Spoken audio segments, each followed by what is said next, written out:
Hi guys, Roshi here and welcome back to I Wani, hug that Gator! It's been a while. I'm not going to sugarcoat it. I've been sick and then non-sick. I was sick for like a solid month there. I had to go to the doctor. I had to get like x-rays of my lungs done because I had a severe chest infection and I had no voice. I couldn't talk without coughing. It was crazy.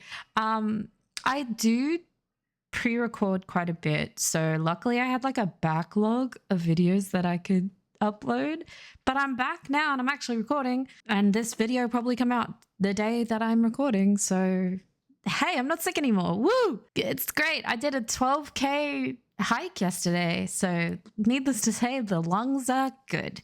So hopefully like there should be some more consistent videos coming out. I like to try and mix it up where I will do demos and first impressions, but I also have certain series that I'm trying to finish up so I can move on to other games. So hopefully I can get those done. I really want to finish I Want to Hug That Gator and Until Then. So those are probably the two that I'm going to be focusing on, and Date Everything, of course. I'm still playing the shit out of that game. So that will be coming soon. So look forward to that. But enough rambling. Let's just jump right into it. The voices may come and go today because it's been a while, but we should be all right. Let's go. At school, the atmosphere is undeniably different. Oh, yeah. I forgot. No! Why in every game is my favorite character dying? This happened in the other game too. Okay. It's as talkative and rowdy as ever, but there's less of it. I don't know, maybe it's just my mind playing with me. There's less color as well, like it's been drained just a bit. The layer of snow blanketing everything outside is partially to blame. Man, I was looking forward to making a snowman this year. Maybe I'll be feeling it later. Solly was as stern as ever in his class, whether it's just that he doesn't care or his own form of respect is beyond me. But his hat was on just a little tighter than normal today. Man, too many feelings today. Moping isn't going to get me anywhere. I'm halfway to second period when the question of Yadikin's replacement strikes me. Will we just be getting a few days off? There's no way they can just find a new teacher on such a short notice. Class is probably going to be on hold for a while. His name is still on the door plate when I enter. Inside, many of the students chatter with each other normally. Some nervously glance up to the teacher's desk. I take my normal seat by the vacant desk Olivia would normally be stationed. Period's gonna suck without her. Looks like all I gotta look forward to today is lunch with Damien and Liz. Man, the whole day's gonna just drag on. I want to go back to Olivia. The bell rings. And an unfamiliar woman in a suit walks in, clipboard in hand. She nods at us all and starts reading mechanically from some script. The substitute tries her best, but there's only so much you can get done on your first day on such short notice and with just some papers to read out. Her tone doesn't help, drawn out and empty, and I feel myself losing focus. I look down at my half-taken notes. Shoot, Olivia would probably kill me if she The substitute looks at the class phone in frustration as she walks over to answer its call.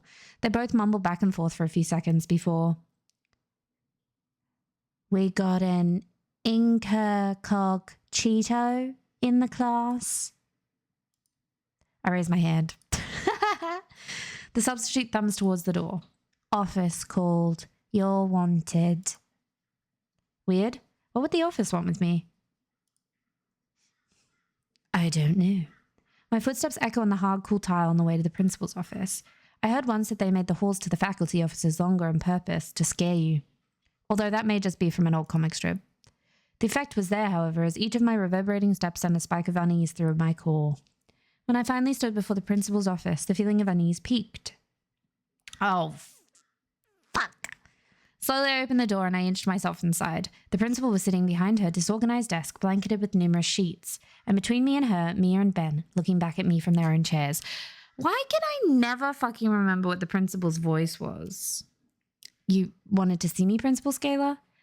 Yes, Mr. Nito. There are some matters we need to discuss. She motions to the third chair in front of her. I take a seat as instructed next to Ben, who's more or less acting as a personal barrier between me and Mia. Mr. McKnight has informed me that there was an incident between you and Miss Moretti earlier this month. one in which school property was severely damaged.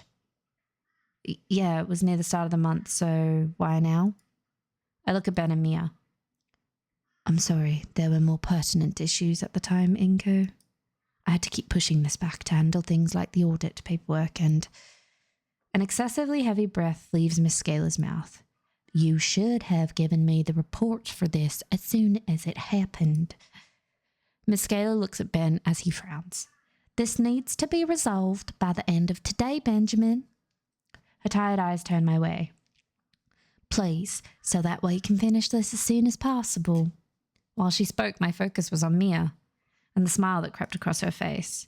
From what Miss Moretti has told me, it was you who instigated it in the first place. Care to explain? Oh, this bitch. What? Principal Scala, Mia was the one who... We're aware that she caused the damage, Mr. Nito. Oh. The older woman leans forward with pen and paper in hand. What we need to know is how this incident happened in the first place. I think we should hear Mia's side of the story first. Oh, you son of a... Since she was the one to inadvertently cause the damage after all. The red-scaled girl nods, holding out her hands as she begins. This is going to piss me off. Miss Scalar, I was just trying to talk with Olivia that day, when out of nowhere, Inco shows up and starts getting on my case. I was trying to tell him that me and Olivia were just working on a project when, bam, he just whips out his camera and blinds me with it. What? Didn't she slap herself in the face with a tail-mounted glitter bomb? And because I couldn't see, I kept running into things, even knocking things over. I didn't mean to do that, Miss Scalar. I know I have a temper, and trust me, Ben's been helping me work on it, but you can't blame me for going around like Atlas chicken. She can't be serious. I look to the principal and see that she's just listening to her lie right through her teeth.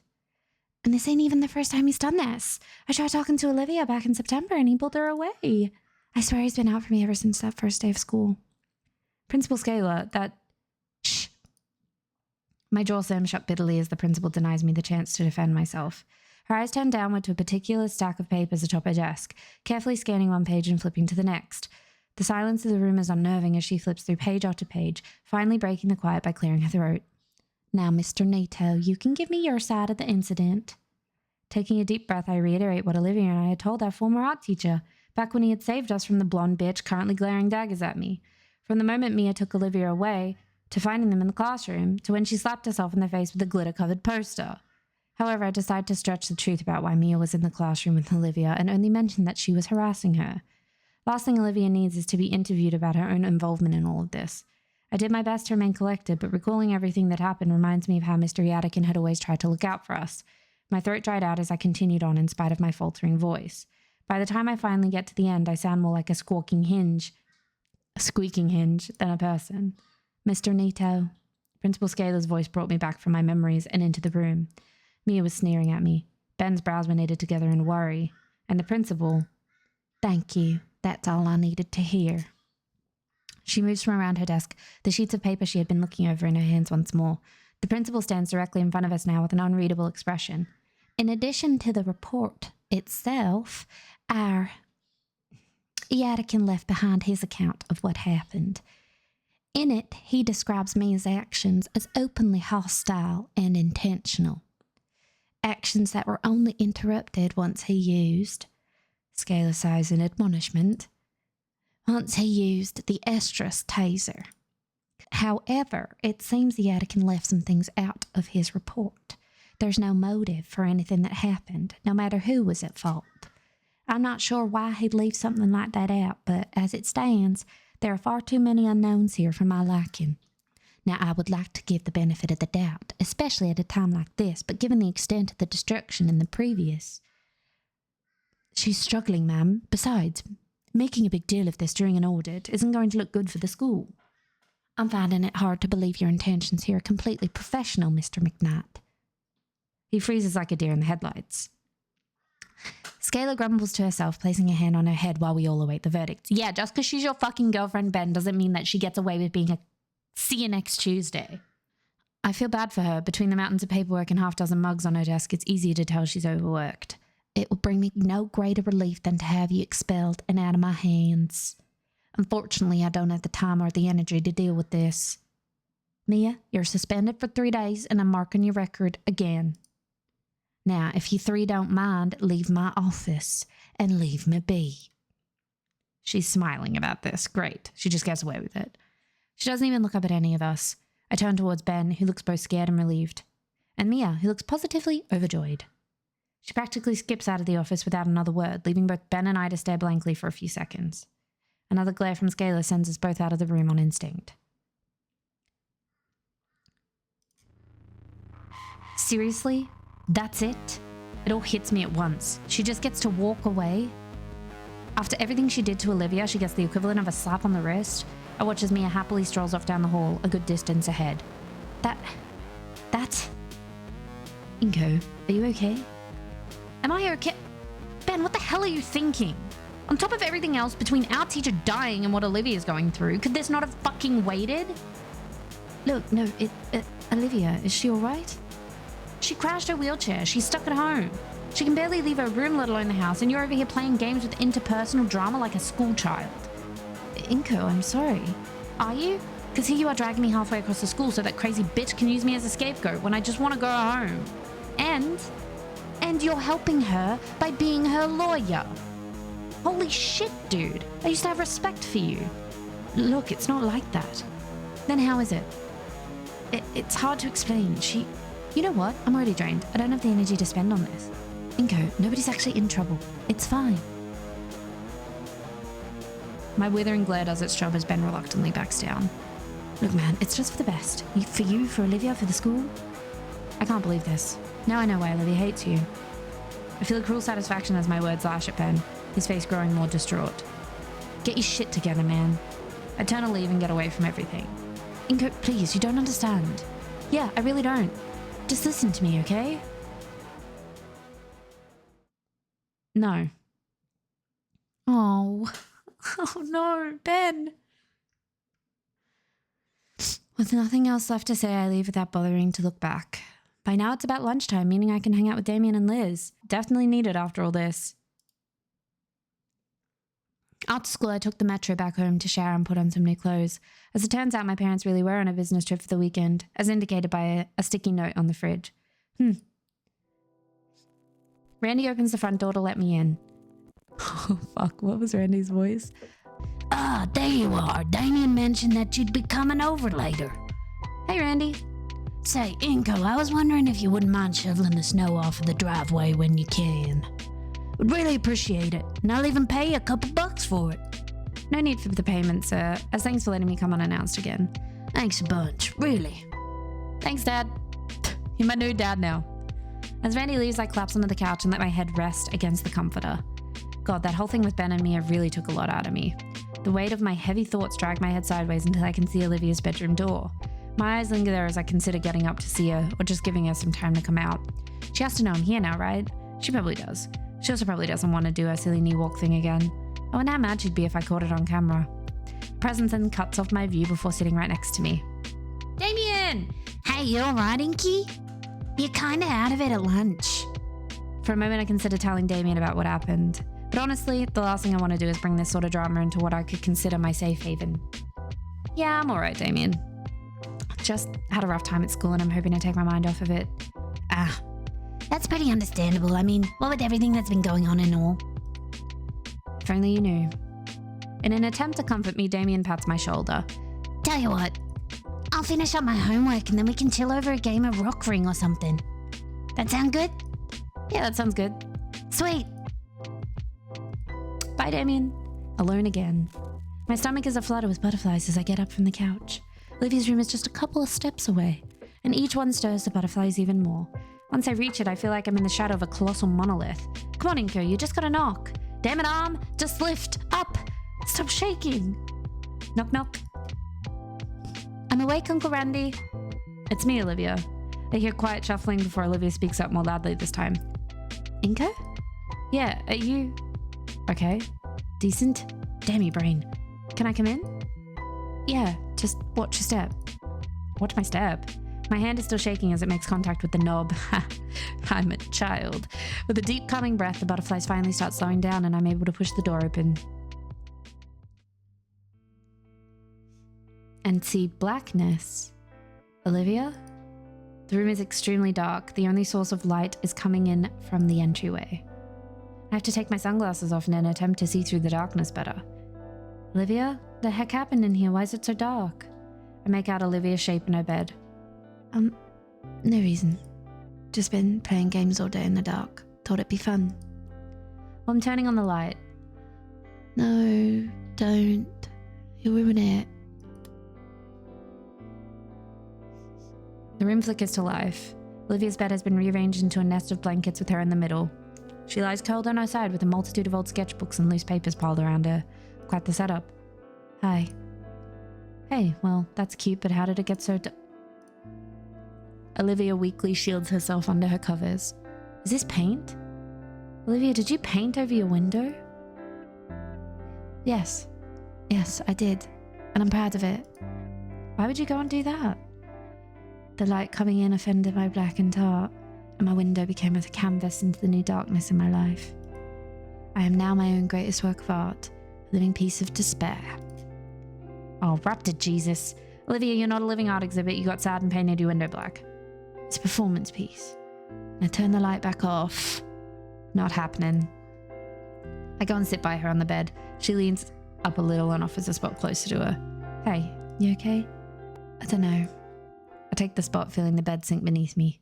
Oh, yay! We're a burrito! Olivia takes the blankets she's wrapped in and bundles them up higher on herself. What's all this paper for? Nothing. They're all for nothing. Come on, you know what I mean. I pick up the torn cover of a notebook and see that it's dated for 3 years ago. Have you been looking through these all day? Her head bobs in a meek nod. There sure is a lot. There's not enough. I should have done more. Her teeth clench when an involuntary hiccup escapes her. God, I may as well just forget all of it. It's all useless. It crushes me to see her like this, but maybe getting her to talk about it will help her, just a bit. I'd like to hear more. Olivia sniffles a bit and reaches a hand out, grasping in the air towards one of the pages in front of her. I lean forward to bring it closer. There's a soft whistling sigh while her watery eyes scan over the pages. Yeah. See this one? Her hand shakily pokes through a blanket cocoon, landing on a crumpled page of a highly detailed palm. He sketched it for me to show me how he draws hands. I see it. That's definitely his work. It is, isn't it? I never would have gotten anywhere without him, and now...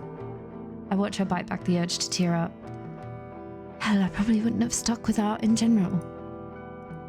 I wanted him to be there when I made it.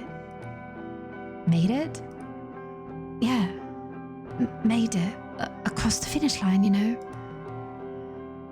Well, now he won't see me fail either. Her mocking laughter is hollow as tears butted her eyes.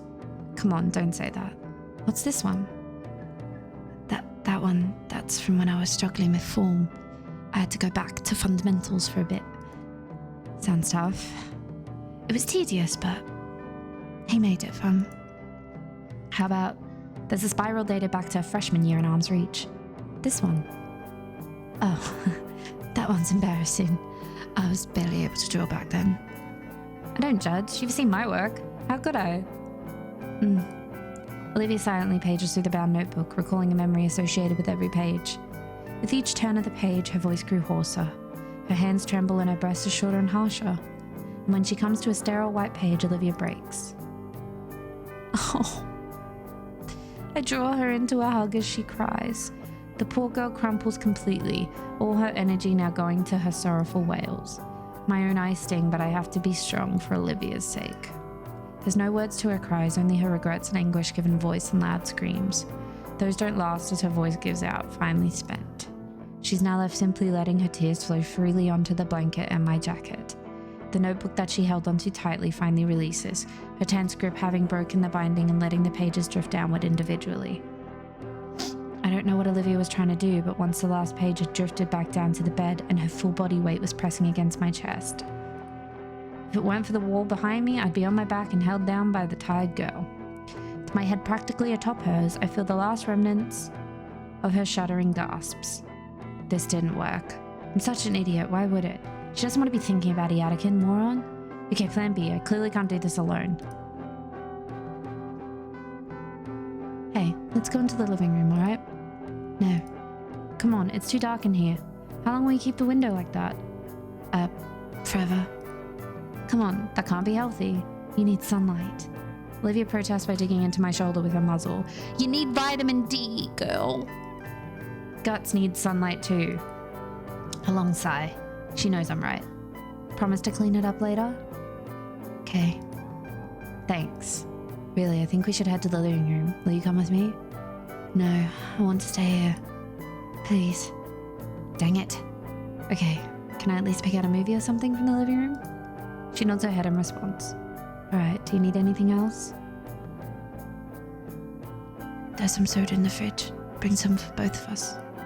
Alright. I move my legs over the edge of the bed and hop off. Olivia gasps as the blanket comes up with me. Her knee. Is that paint or bruise? Oh my god. You weren't supposed to see that. Olivia, are you alright? What happened? Olivia hides her tear-marked face with her hands in shame. I tried to walk. You what? Her hands drop along with her head. I don't know. With eyes drained of life, she stares at the mess of papers before her. She needs to go to a fucking hospital. Everything's gone. Nothing makes sense anymore. All I have is this hollow feeling. And I wasn't thinking at all, and... Olivia looks up at me again, eyes pleading for something. I'd die for a miracle, okay? Do you blame me? I don't know what to say. Does it hurt? I'm fine. It just tingles. Maybe that means there's still some feeling below my knee. Isn't that good? No, it's not. We need a first aid kit or something. Inco, it's not even that bad. What if it gets infected? I watch as Olivia gets ready to protest but finally sighs in defeat. Fine, just get it over with. Like, what is it, a bruise or is it an injury? Like, I don't... I'll go get Sophia. She probably knows how to... No. Why not? I don't want them to know, alright? Olivia, I'm not a doctor. I can't even remove a splinter without screwing everything up. Olivia casts her look aside. Man, she's not intending to follow up on this at all. Be right back, okay? Olivia softly whines. With haste, I quietly leave the room to search for anything that might be able to help. After rummaging through the house's medicine cabinet and freezer, I managed to find an ice pack, a first aid kit, and Neolithin? Damien's not around. He's probably in his room still. Right, this should hopefully be enough. I return to find Olivia exactly where I left her. The first aid kit is placed on the bed next to her. Olivia averts her gaze away from me as I tend to her wound. Grabbing the Neolithin, I squeeze a dollop of the medical cream on the injury and spread it evenly. I guess it was, yeah, an actual injury. Then I apply the ice pack to the wound and wrap the whole thing up with gauze, making sure not to make it too tight. Although my work is clumsy, it takes 3 or 4 tries and maybe 10 minutes to get it right. Alright, I think that should do it. Let me know if it gets too cold. I look up to see Olivia still looking away from me, giving her best pouty expression. I know you don't like being taken care of, but I don't want you to get hurt. Yeah, well, it's still weird. I place a gentle hand on the side of her snout, gently coaxing her to look back at me. Feeling better? She still tries to look annoyed, even as I use my thumb to caress her cheek. Oh. Eventually, the last of her defenses fall, and a faint pain smile forms across her face as she nestles further into my hand. Yeah, a bit. Good. With that taken care of, I finally breathe a sigh of relief. Now to figure out the next issue. How to get her to the living room. She's definitely not going to do her silly knee walk, not with how her knee currently looks like the world's largest grape. That left only one real option. Forgive me, legs, for what you're about to go through. Oh, we're picking her up. Yeah. With the utmost care, I slowly stride into the living room with Olivia in my arms. I can feel her claws dig into the back of my jacket and her tail bumping against my leg. Getting through her door was a struggle, but Olivia coaches me through it and even shuts the door with her tail. Damien's laying on the couch, engrossed in some game. He turns to see us at the sound of Olivia's door closing. Hey, there you guys are. Vinny waves from the recliner. There, Vinky! He must have gotten home while I was bandaging Olivia's leg. Hey, guys. Why are you carrying her like that? My wheelchair's busted, remember? I know, but you always like to scoot around on your knees. For a moment, Olivia and I lock eyes, not knowing how to answer. He's just helping Liv, is all, Vin. Oh, thank goodness. He's got on. Ah, because they're practicing, right? Huh, something like that. Damien moves his legs to make room for Olivia. Well, have a seat. So what's up? I set her down on the couch. Just wanted to be out here a while, get some extra company. For sure. Well, I'm just wiping the floor with Vinny and War Club 40M here. The fuck is that? He's not. Might switch over to something else soon if this ball fest doesn't end. You want to give it a shot? The comment is directed at Olivia. It ricochets to me when he doesn't get a response. Well, I don't play games much at all, but sure. Come on, Olivia, I'll need a mentor. I look to Olivia, who merely nods at the Damien mini-me. Awesome. I'll grab the other controllers. Minnie uses the footrest of the recliner as a springboard to the plastic bin of controllers. With the younger boy busy, Olivia takes the opportunity to readjust herself, sliding herself closer until she's hip to hip with me. Here you go. Vinny offers 2 translucent controllers. While I take one, Olivia holds up her hand. I'll sit this one out for now, little man. Aw. Okay. Controller in hand, I give the brothers a thumbs up, not a thumb up. All eyes on the screen now, we start. And I have no clue what is happening. There's so much happening on the screen, I can't even tell which section of the screen I'm in. All I can tell is that there's a lot of green things screaming in Cockney and a lot of viscera. I don't think this is appropriate for Vinny, but then again, he's really getting into it. Darn those dirty greenskins. Jesus. Don't worry, brother. They'll be cleansed with holy fire. In the corner of my eye, Olivia is leaning forward. She's slowly becoming engrossed in the mayhem on display, and her tail thumps with the massive stomp our in-game avatar delivers to the green shouty things. Focus back on the screen, the fiery particle effects and heavy blams continue. I don't know how long it went, just that by the end of the stage or whatever, there were cramps in my hands in spots I never knew could cramp. Some animation plays out on the screen, giving me a reprieve to set the controller down on my lap. So how'd I do? You see the rank on the screen by your guy there? No, there's only one next to yours and Vinny's. Well, there you go. Oh. You suck pretty bad. Give me mine. I pick up her controller on the floor and she takes it. With some practice motion, she enters the match. Alright, I'll show you how to really play this game. Now with Olivia in our squad, she manages to pick up my slack. Watching Olivia play it and with her tutorship, I start to get the hang of the game. For a moment, I look away from the virtual bloodshed and see that Olivia is enjoying herself, surrounded by her folks playing this silly game for a few hours. Just for a while, she's feeling a little better. A few games later, there's a knock at the door. Vinny jumps up to get it. Hi, Dad. The figure stumbles in through the blizzard and removes his heavy jacket. Jeez, this weather. Hey, all. Inco, didn't expect you to still be here. Good evening, Randy. Randy tosses down the bag of salt that's on his shoulder to the living room floor with a loud thud. Playing games together, I see. I hope that means y'all got your homework all squared away. Yeah, it's taken care of. Vinny threw his in the garbage disposal, though. I didn't. See, he's denying it. Hey, War Club, huh? You probably got more use out of that game than me by now. Nah, your record's still here. Wanna join us? Randy sucks the air in through his teeth. Tempting, very tempting. But it's my turn to figure out dinner tonight. Aw, come on, Pops. You barely get time to relax like this. I know, but the rules are rules. Plus, I'd hate to have your mom cook after enduring all that cold. Poor thing's more frozen than an ice cube. Something warm does sound good right about now. Oh, I just remembered. Hold on, I think I got something. Aha! I hold out the coupon I was compensated with from that art contest. 2 large, 2 topping pizzas for $13. I'm unsure if Damien or Vinny's face lights up more at the mention of pizza, but Randy outshines both by the insane price drop. Even Olivia's heartbeat slightly intensifies. Holy moly, that real? I pass it over to him. I've been saving it for a while. Seems like a pretty good time. Well, alright, let's make it a pizza party then. Randy takes a moment to dial the number and make the order. Fuck yeah.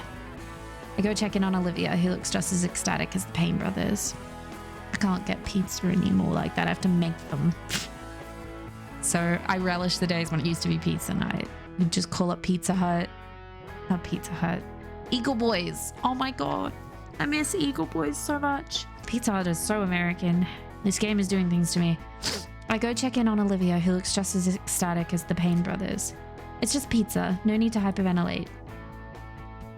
I so need this right now. It'll still be about a half hour. What's your favorite? Anchovies. Really? Yeah, they don't sell them much these days though. Something to keep in mind. Randy finishes his call and gives a celebratory fist pump. You're a lifesaver, Inco. I was planning on getting together some sashimi or something. Sophia said she'd finally wanted to try my specialty. Phew. We got 2 large meat lovers coming in. And this place is pretty fancy. They got that stuff you like, Olivia. So I asked for an extra pie, piled high with as much as they can put on it. Olivia's face beams with joy, the end of her tail wagging like an excited puppy. Look at that face! All right, the king's in the house. Someone give me a turn. Yay! I forfeit my controller to the patriarch. He gracefully takes it and chews Vinny off of his seat. The little one repositions himself on the carpet. As I watch the family play together, I feel a pang of jealousy, especially as Randy and the brothers banter with one another, really getting into their on-screen characters. While Olivia remains silent, I see a smile tugging at her lips as her fingers hammer away at her controller's buttons. I try to picture my own family in their places, but the image is so surreal that it could be displayed as a piece of modern art. Shaking off those thoughts, I return my focus to the television and the hyper-violence on display. Still no clue what's happening on screen. I want to ask Randy about what War Club is all about, especially with all the funny accents being thrown around. Hey, is that a dig at me? Maybe Olivia can fill me in later. As far as I can tell, it's just dudes in the silliest looking armor fighting really ugly aliens that happen to have British accents. Randy. Why am I making it Marge? Randy, I thought you'd be trying to prep those fish I'd bought by now. Change of plans. Inco threw us an offer I couldn't refuse. It's a pizza party now. The DINO patriarch looks at his watch, and as if summoned by the simple gesture, a series of knocks sound off from the front door. That would be our dinner. Randy heads for the door with a hand already reaching for his wallet. Pizza party. Christmas isn't until next month. Isn't it a little early to start with this sort of thing? Huh? Of course not. There's always time for a little fun. It's Friday night. Randy returns with the boxes stacked on his arms. Let's dance. He sets the boxes on the kitchen table and hands his wife the used coupon. Wow. All right then. See? Okay, everyone, get a plate and get some. Feel free to make a mess if you want cleanup duty. Hell yeah. Damien and Vinny leap from their positions and have their plates in a blink of an eye. The air is filled with the delicious scent of sauce and cheese as Randy opens up all the boxes. Damien and Vinny immediately dive for the meat lovers pizza like ravenous sharks. The pepperoni and sausage pizza on the table looks appealing, but Randy passes a plate with a slice of anchovy pizza over to Olivia. Thanks, Uncle Randy. Dang, the anchovy one looks pretty good, actually. I don't want to get up to my own plate, though. Say, Olivia, could I try one of... Snap! Mine. I count the fingers on my hand to make sure it's still intact. Oh, come on, I just want to see what it's like. That old glower. A glower? Huh. Good luck with that, Inco. I consider what I could do to get Olivia to share. And I recall something so long ago that it feels like a lifetime ago. I slowly reach for Olivia again. She bares her teeth at me, but instead of going towards the box, my hand lands on her tail and slowly pets the muscular appendage. The tip of her tail starts to wag happily, and the Gator girl's anger melts away, only to flare up when she pulls her tail away from me. Oi! Her face is red with embarrassment. Can I have a bite now? No. Her mouth snaps shut as my hand reaches for her tail again. Inco. I give the appendage a gentle scritch this time, and it's once again pulled away. How about... Okay, I get it. She pouts but holds the slice out for me to bite. The pizza is absolutely smothered beneath the pepperoni and anchovies, but only one bite. With how greasy this looks, I don't think I'd survive a second. Still, I bring the plate close and slide the pizza to the edge, taking a sampling bite from it. Good, right? Absolutely. I feel the need to ravenously devour the single slice now, but instead choose to savor the flavor with minuscule bites. Yeah. Holy crap, this is good. It is, but that's the only bite you're getting. Are you sure? I wiggle my fingers at her and she promptly swats my hand. No, I mean yes. She tries to hold a glare, but I can see her lips quivering with mirth. I hand her back the plate and she resumes consuming her extra fishy slice. Damien hands me another plate, this time with the slice covered with various meats. And while that one was still delicious, the indirect kiss-flavored anchovy pizza was still the best thing I'd ever tried. Damn, Inco. Of all time. I'm going to leave it here because I'm running out of time. I know it's a short part today, but I've got other things that I need to do. So we'll have to leave it here. We'll give it a quick savorino. No, I don't want to override my save. I just want to go back to what I was doing. Yeah, we'll give it a save. Leave it there. Thank you guys so much for watching. I hope you have a wonderful rest of your day. I hope you get to go play many, many, many games and eat a lot of fucking pizza because you all deserve it. And I will catch you in the next one. Bye, guys.